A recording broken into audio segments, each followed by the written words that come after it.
నమస్కారం vision today news కు స్వాగతం. జూన్ 4వ తేదీన కౌంటింగ్ జరిగే కేంద్రాల్లో పటిష్టమైన భద్రతా చర్యలు తీసుకుంటున్నట్టు విజయనగరం ఎస్పీ దీపిక తెలిపారు. దీనికి సంబంధించి జిల్లా పోలీస్ అధికారులతో ఆమె సమీక్షించారు. విజయనగరం జిల్లాలో జేఎన్టీయు గురజాడ విశ్వవిద్యాలయంతో పాటు లెండి ఇంజనీరింగ్ కళాశాలలో కౌంటింగ్ ప్రక్రియ జూన్ 4వ తేదీన జరగనుంది.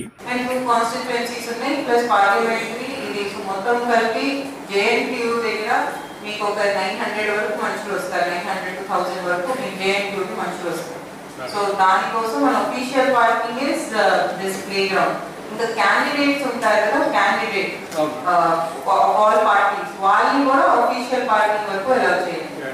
కౌంటింగ్ అది జేఎన్టీయూ ఏదైతే పెట్రోల్ పంప్ జంక్షన్ ఉందో అక్కడ నుంచి ఈ మెయిన్ బిల్డింగ్ వరకు కూడా ఎక్కడ కూడా కాంగ్రిగేషన్ అవ్వదు. పార్కింగ్ ప్లేసెస్ కూడా చాలా ఎక్కువ ఉన్నాయి, లేఅవుట్స్ ఉన్నాయి, రకరకాల ఉన్నాయి. So you can send vehicles there.